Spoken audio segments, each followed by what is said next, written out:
Latest எபிசோடுகளை விளம்பரங்களே இல்லாமல் காணுங்கள். என்ன காரியம் பண்ற இளங்கோ? நான் அடிச்சு வீட்டை விட்டு விரட்டினவங்களை எதுக்கு மறுபடியும் வீட்டுக்குள்ள கூட்டிட்டு வர? அவங்கள போக சொல்லு.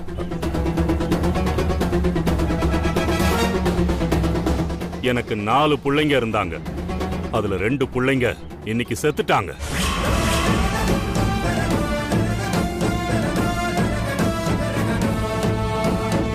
இனி எனக்கு இருக்கிறது நீயும் என் மக உமாவும் தான். இல்ல உனக்கு என்னை விட அந்த குடும்பம் தான் முக்கியம்னா நான் உன்னையும் தலைமுழுக வேண்டி வரும்.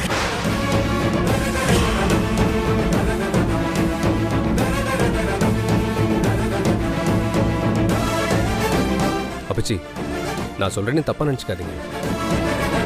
செல்வா பண்ணது தப்பு தான். அமுதா கல்யாணத்துலயும் இதே மாதிரி ஒரு பிரச்சனை வந்து அவ நம்ம வீட்டை விட்டு பிரிஞ்சு போனா. அதுவே நம்ம குடும்பத்துக்கு ஏற்பட்ட பெரிய அவமானமா இன்னைக்கு வரைக்கும் இருக்கு. இதுல செல்வா கல்யாணத்துல நடந்த பிரச்சனையால அவனையும் நம்ம வீட்டை விட்டு அனுப்பிட்டா அது மட்டும் நல்லா இருக்காது அப்பச்சி. நம்ம வீட்டு பையன் வெளியே போய் கஷ்டப்படுறத ஊர்ல இருக்கவங்க பார்த்தா என்ன பேசுவாங்க? சிதம்பரம் பையன் அப்படி பண்ணிட்டான், சிதம்பரம் பையன் இப்படி பண்ணிட்டான்னு உங்க பேருக்கு தானே அப்பச்சி வீணா கலங்கம் வரும். அமுதா நம்ம வீட்டை விட்டு போயிருந்தாலும் அவ போக வேண்டிய இடத்துக்கு தானே போயிருக்கா, அவ புருஷன் வீட்டுக்கு.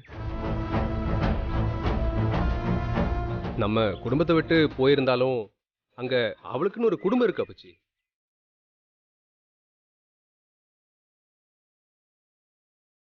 ஆனா செல்வா எங்க போவான்? அவன் இந்த வீட்டு பையன் தானே அப்பச்சி. அவனை நம்பி இப்போ ஒரு பொண்ணு வேற இருக்கு. இந்த நிலைமையில அவங்கள வெளியே அனுப்புனா அது நம்ம குடும்பத்துக்கு தானே அப்பச்சி அசிங்கம்.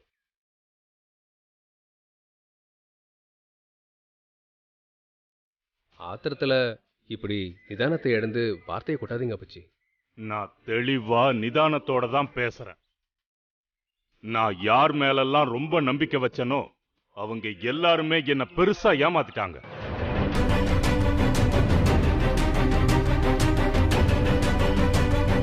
ஆனா என் பொண்ணு உமா நான் கொடுத்த வாக்குக்காக தான் வாழ்க்கையே தியாகம் பண்ணவன்.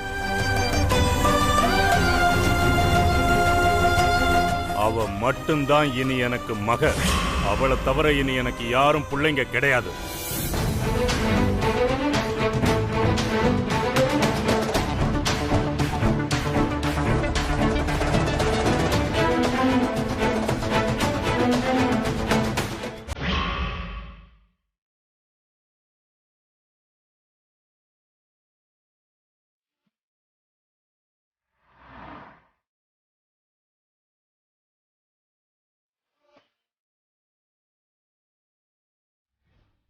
என்ன நம்ப வச்சு கழுத்து அறுத்துட்டிய. சின்னவங்க பெரியவங்கன்னு பார்க்காம உங்க குடும்பத்தோட கால்ல விழுந்து கெஞ்சி கேட்டனு.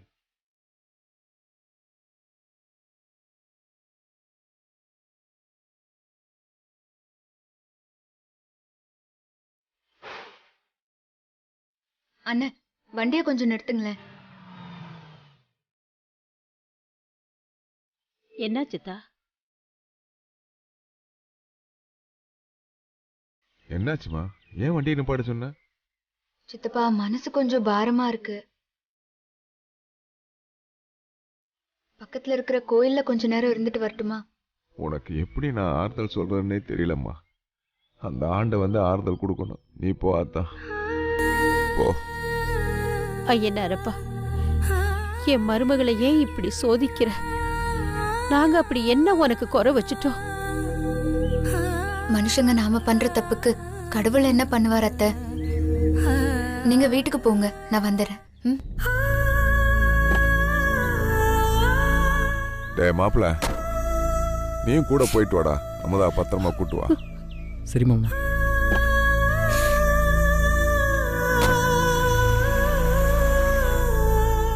டேய் மாணிக்கம், என்னடா இதெல்லாம்?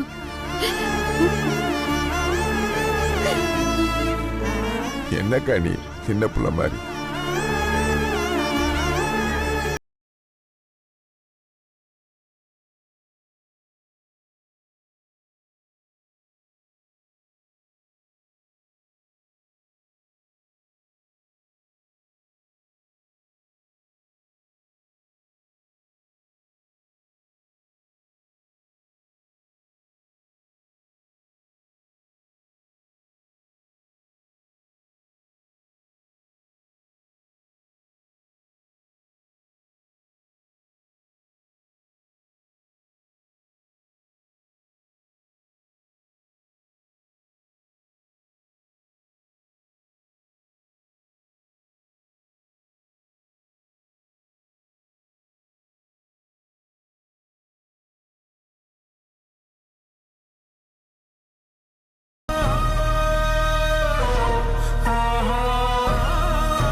மாமா மாமா காஃபி.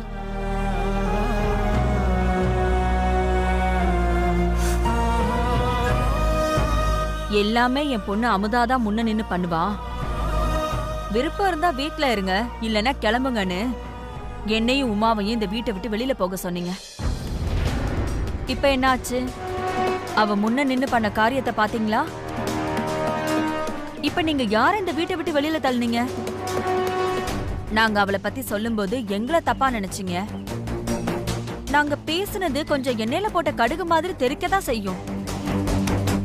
ஆனா அது உங்க நல்லதுக்கு தான் மாமா.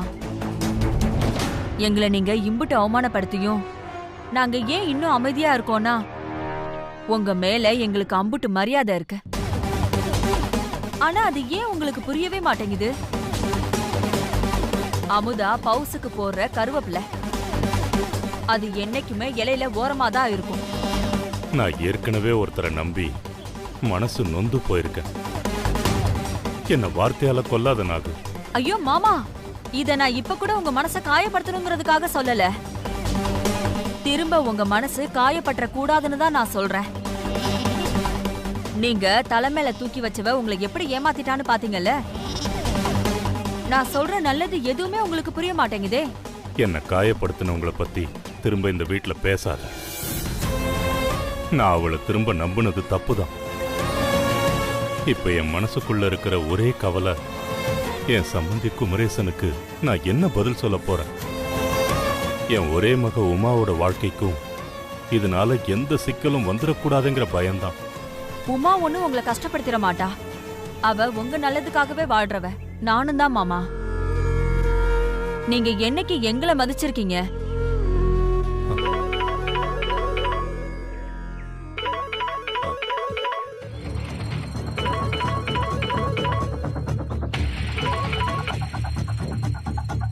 ஹலோ சிதம்பரம் ஐயா, நாங்க தேவகோட்டை பஞ்சாயத்துல இருந்து பேசுறோம். உங்க மேல எங்க ஊருக்காரங்க ஒரு பிராத கொடுத்திருக்காங்க. என் மேலையா?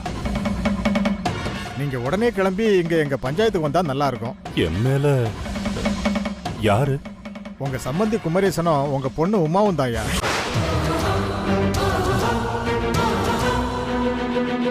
ஈஸ்வரா, என்ன ஏன் கொஞ்சம் கொஞ்சமா கொல்ற? ஒரேடியா உங்ககிட்டயே கூப்பிட்டுக்க.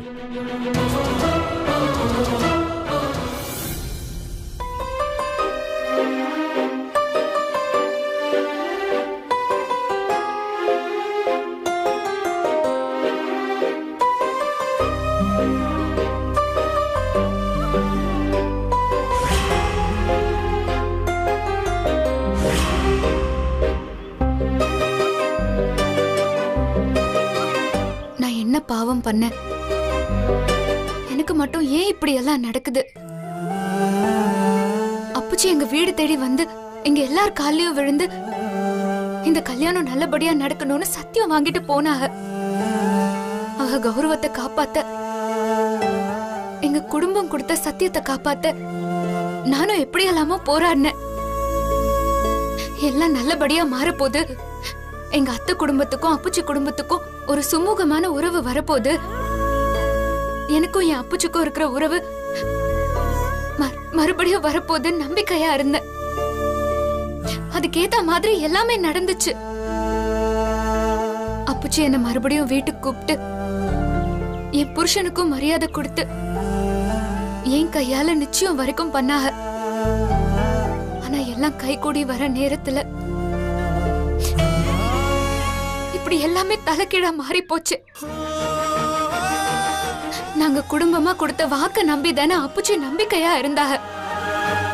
இப்படி அவங்க மொத்த நம்பிக்கையும் உடைச்சு என்னால மறுபடியும் அவங்களுக்கு அவமானத்தை ஏற்படுத்தி திரும்பவும் அவங்க முகத்திலேயே முழிக்காதபடி பண்ணிட்டியே.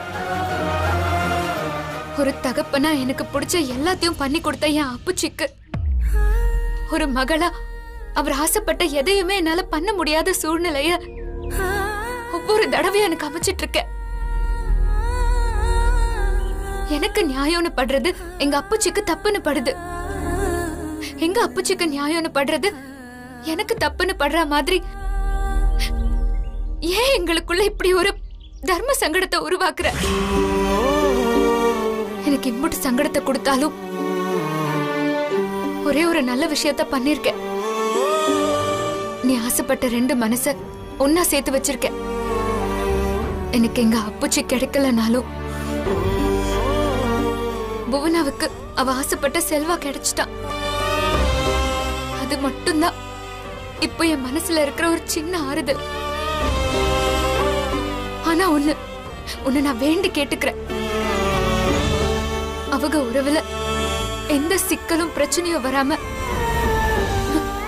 எப்படியாச்சும் நீதான் பாத்துக்கணும். உன்கிட்ட நான் வேற எதுவுமே கேட்கல. என் மேலயும் என் குடும்பத்து மேலயும் இருக்கிற கோபத்துல எங்க அண்ணன் மண்டி புவனாவுக்கு எந்த பிரச்சனையும் கொடுத்துறாம நீதான் எப்படியாவது பாத்துக்கணும்.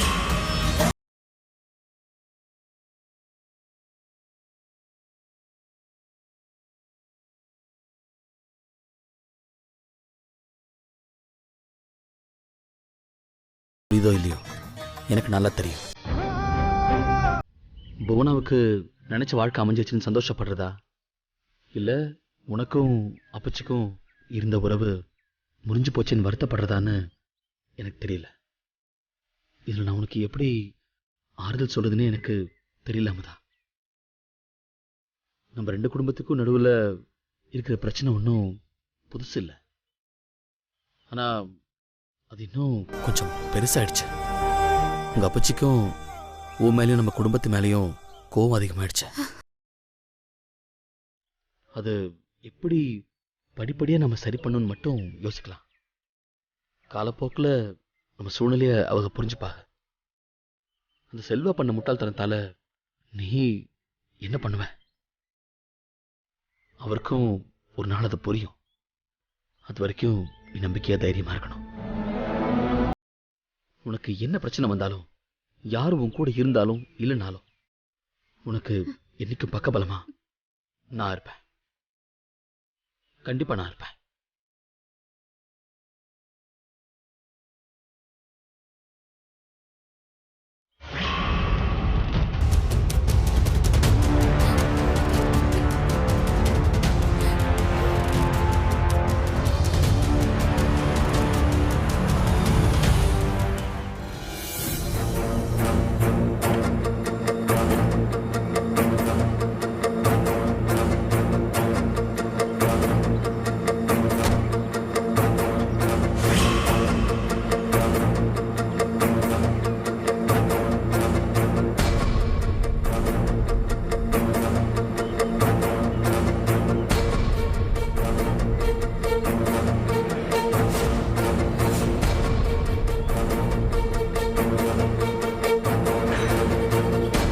என்ன நீங்க மட்டும் வந்திருக்கீங்க? பிரச்சனைக்கு சம்பந்தப்பட்டவங்க வரலையே. இளங்கோ, அப்பச்சி சொல்லி அனுப்பியாச்சு, இந்த வந்துருவாங்க.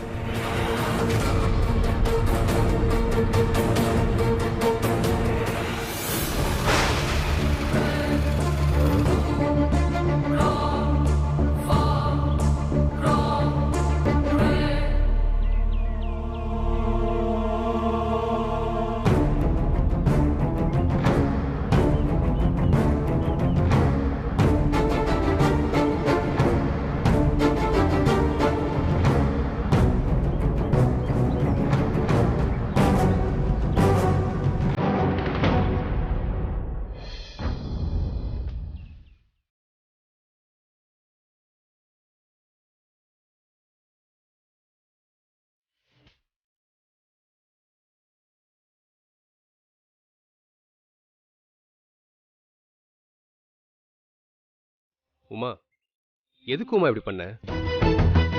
இது நம்ம குடும்ப பிரச்சனை, நம்மளே பேசி தீர்த்துக்கலாம்ல. அதுவும் இல்லாம இது 2 பொண்ணுங்களோட வாழ்க்கை பிரச்சனை. இதை பொதுவுல கொண்டு வந்து இப்படி எல்லாரும் முன்னாடி நிக்க வைக்கிறது நல்லாவாமா இருக்கு?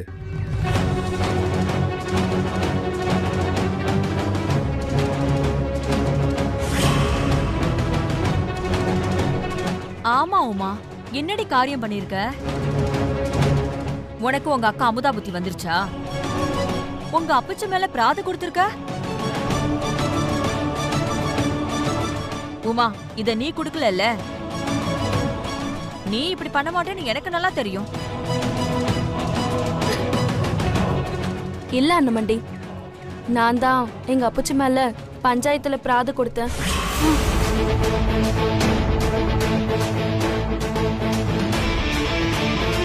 பிறந்த வீட்டுக்கு உண்மையாவும் விசுவாசமாவும் இருக்கிற நானு புகுந்த வீட்டுக்கும் அதே விசுவாசத்தோட இருக்கணும்ல.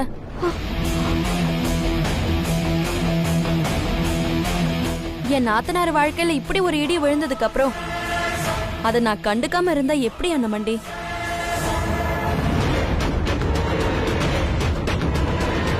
அவ வாழ்க்கையை சரி பண்ண வேண்டியது ஏன் பொறுப்பு தானே? புகுந்த வீட்டோட கௌரவத்தையும் பெருமையும் காப்பாத்துறதுதான் ஒரு மருமகளோட கடமை. அதுதான் நான் என் பிறந்த வீட்டுக்கு எடுத்து தர பேர் அண்ணமண்டி. நான் இந்த பஞ்சாயத்தை கூட்டினது அப்புச்சியோட கௌரவத்தை கெடுக்கிறதுக்காக இல்ல, அவருக்கு கெட்ட பேர் வந்துடக்கூடாதுன்னு தான். அவர் வளர்த்த பொண்ணால போன இடத்துல எந்த கெட்ட பேரும் வந்துடக்கூடாதுன்னு தான் அண்ணமண்டி.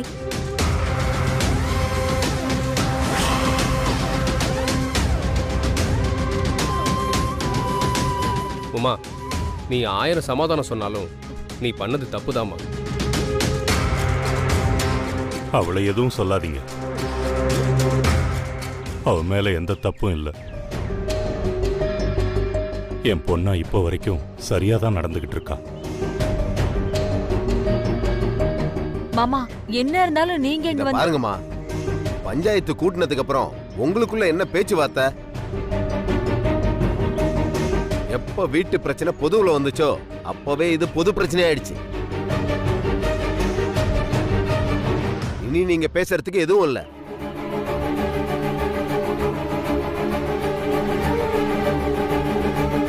சபையில யார் பக்கம் நியாயம் இருக்கோ அவங்க பக்கம் தான் ஊர் நிக்கும்.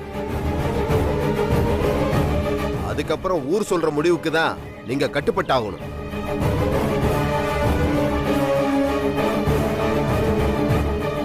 இப்ப முறையா பிராது கொடுத்தவங்க பிரச்சனைய சொல்லலாம். என்னத்த முறையா பேசுறது? எல்லாம் முறையா பேசித்தான் இப்ப முறை தவறி நடந்திருக்கு. ஊரை கூட்டி நிச்சயம் பண்ணி முறையா பத்திரிக்கை அடிச்சு என் பொண்ணுக்கு இவர் பையனுக்கு தான் கல்யாணம்னு எல்லாரும் பேசி முடிவு பண்ணோம். எல்லாமே இந்த பெரிய மனுஷனோட சம்மதத்தோட தான் நடந்துச்சு. அதை இவரால இந்த சபையில மறுக்க முடியுமா? நிச்சயம் முடிச்சிட்டாலே ஒரு பொண்ணுக்கு அவன் பாதி புருஷன். ஏயா, இதானே நம்ம ஊரோட வழக்கம். இவன் தான் தான் புருஷன்னு கனவோட மணமேடையில மாலையும் கழுத்துமா என் பொண்ணு அங்கே நின்னா. அவ கழுத்துல தாலி ஏறாம வெறுங்கழுத்தோட இப்ப அசிங்கப்பட்டு சபையில நின்னுகிட்டு இருக்கா.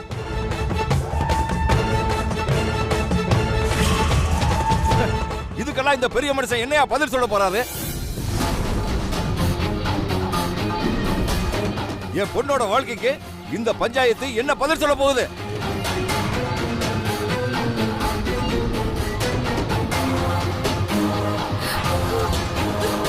இப்படி ஒரு மௌனமாவே நின்னுகிட்டு இருந்தா என்ன அர்த்தம்? இவர் பண்ணதெல்லாம் சரின்னு ஆயிடுமா? இன்னைக்கு என் பொண்ணோட வாழ்க்கைக்கு முடிவு கிடைக்காம நான் இந்த பஞ்சாயத்தை விட்டு போறதா இல்லைங்க.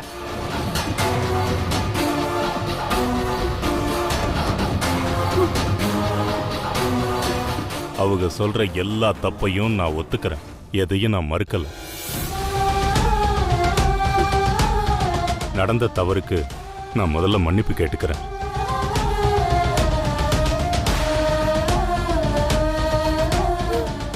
வேணுங்க உங்க மன்னிப்பு? உங்க மன்னிப்பு என் பொண்ணு கண்ணீருக்கு பதில் சொல்லுமா?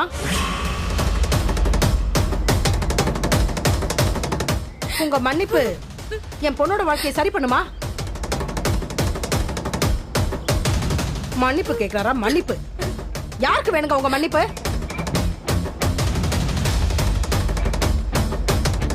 எங்களுக்கு வேண்டியதெல்லாம் எங்க பொண்ணு வாழ்க்கைக்கு ஒரு முடிவு.